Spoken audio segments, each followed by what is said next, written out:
Hi, Amber.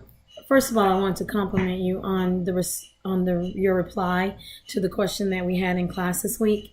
I thought you did a very good job at being able to address how well the counselor in each of the cases had done with using the things that we are learning about practices with counseling, and you reference Granello and Young in stating that the counselors did exactly that by checking for the understanding and reflecting back to the client by paraphrasing. And I thought that he did do a really good job with that. I wanted to add to it though, just something that I also thought I kind of caught a little bit, and I had put this in my video, but I don't think that he did it a lot, but I think it's something that we as counselors will have to be careful to do. And that's our text pointed out in Granello and Young on page 259, at 258 and 259, something called countertransference.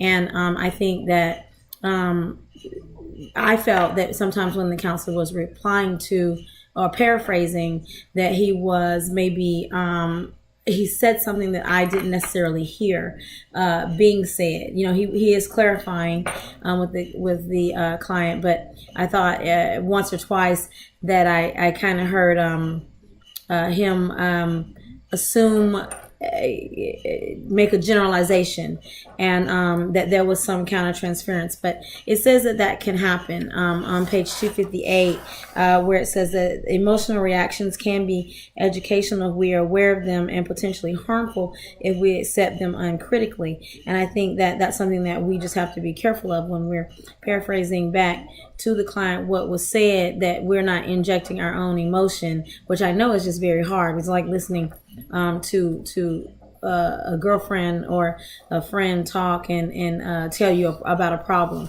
So we have to be careful as counselors not to do that.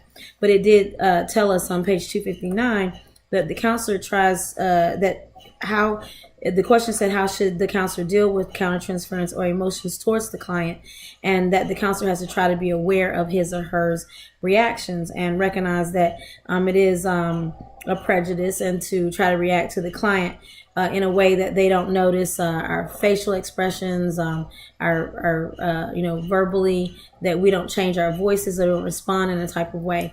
And I think that if you have a very long-lasting relationship with the client, that's probably even more of a challenge, because you and the client are seeing each other often, and so therefore you become almost knowing them almost personally. And so I think that I just wanted to kind of add to it the thought that it's something we have to be careful of, and that I could be wrong, but that I thought that I picked up on a little bit of countertransference when the counselor was talking to Mark as well. Thank you.